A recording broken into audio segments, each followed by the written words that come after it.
Now then, she's one of our favourite guests who needs no other introduction than to say she is a bona fide national treasure. Dame Judi Dench is about to team up with a selection of British acting greats for a very special night, and she joins us now to explain more. How very lovely to see you. Thank you for joining us. Good morning, good morning. I'm sorry I'm not... I never get to be on the sofa, do I? One day, Will. I was looking at this this lineup. This is such a fantastic lineup of great British acting talent. So we've got you, we've got Sir Derek Jacobi, Sir Ian McKellen, got Dame Maggie Smith, and then you think, OK, all right, they're all on Zoom. How good are you all technically? How what? How good are you all technically?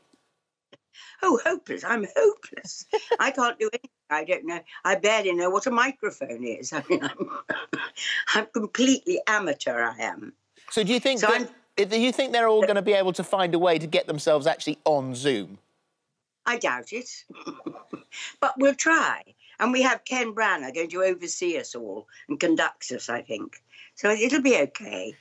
So it's a brilliant idea, and this was put together by Lockdowns Theatre, wasn't it? And this is a charity that's been set up to provide financial and also, very importantly, emotional support to actors and people whose industry has just been paused by COVID. And it's very much needed right now. Is that right? Why you wanted to take part? It certainly is, and it has been going for a few years, acting for others, and always at the end of shows at a certain time of the year, some member of the cast has come forward and made a speech at the end of the show, and we've collected money for, you know, it's not just for actors.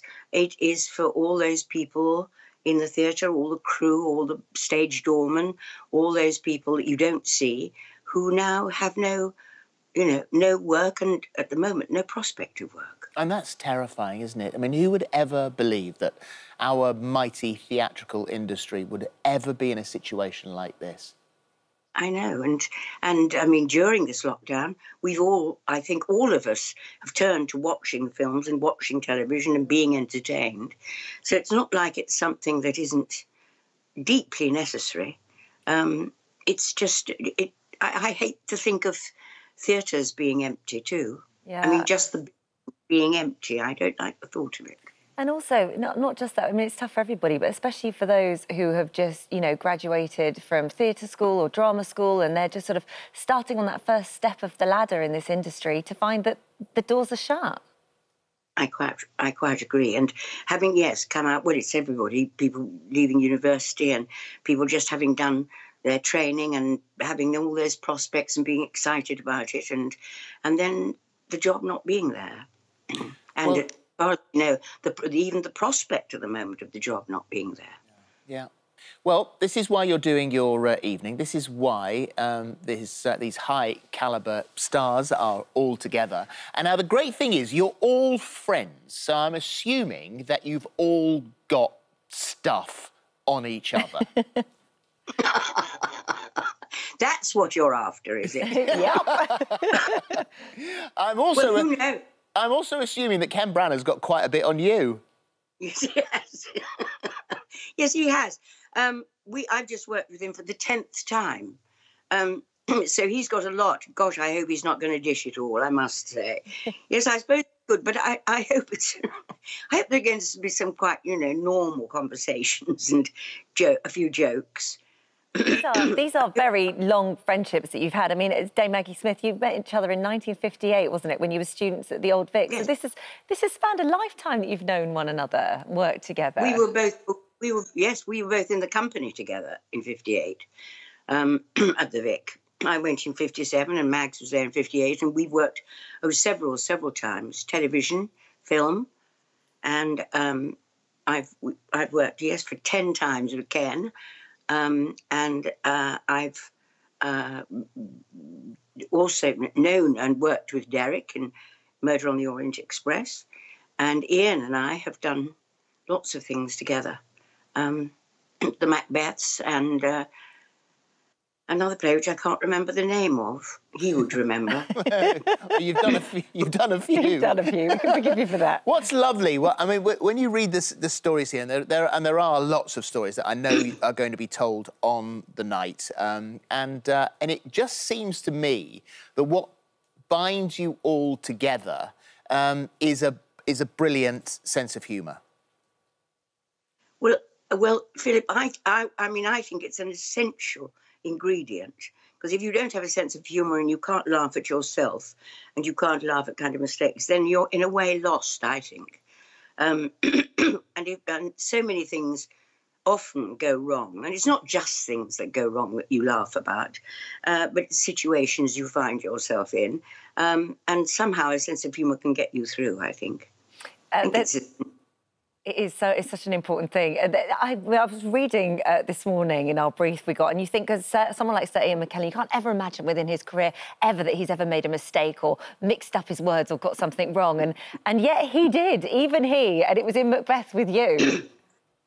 Yes, it's a story I tell so often, Ollie. I mean, it's shameful, but he has when we did Macbeth, it was in at the other place, which is a very small venue, with the audience extremely near you, and so you were within touching distance. And I was kneeling at his feet in a desperate scene where she's kind of going to pieces, and going to pieces in the play, and he has a line which says, "Light thickens and the crow makes wing to the rooky wood," is what he's meant to say. He said, "Light thickens and the crow makes wing to the rooky nook." And it's not particularly funny now. But for me at that point, I had to make a decision about Lady Macbeth at that point. So I thought that she had a kind of very, very small attack of hysteria there, where going to and it was all too much for her, which it was. So tell me, just finally, Judy, tell us about this this goldfish. Did you really bring a goldfish back to life with mouth-to-mouth resuscitation? Yes, I did. Yes, I absolutely did. And he was called Finty and Sammy, my daughter and my grandson, got him about 18 years ago. On Godstone Common, when it was allowed, at a fair, to win a goldfish in a bag. And he came back with another friend of his. He was called Scooby-Doo, I think, then. And then he lived for a very long time. And then one day I went to clean them out, and they were both lying on the top of the bowl, looking a bit inert. So I took them out and started to wash the bowl out. And then I saw suddenly that he seemed to flutter about a bit. So I took him out, and my instinct made me blow into his mouth. And I did. Now, this goldfish, if you can see me, it was about that big. Now, he died last year, and Fint and I measured him once.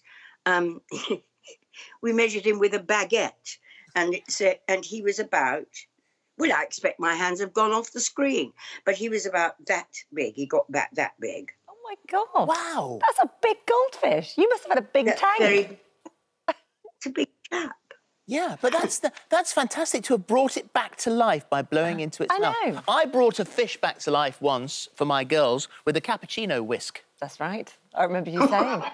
It was, there was no... Are you sure you didn't slice it? That's slicing fish. No, it was in the water, and it was a warm day, and obviously the oxygen had dropped very low. Yeah. And the fish was suddenly floating on the surface, and the girls went, "Oh, my God, the fish is dead." So I got the cappuccino whisk and whisked up the water and oxygenated, and suddenly the fish went... It was almost like it shook its head and went, "What the hell was that?" And came back to life. That's very clever. Yeah, there you go. Good thinking. It's a good tip for goldfish keepers. Yeah. You never know what tips you're going to get when you tune into this show. Dame Judy, thank you, as Thank always, you. for one night only. Sunday, the 29th of November. Tickets on sale now. Thank you very much. Thank you. Thank you. Bye now. Thank you so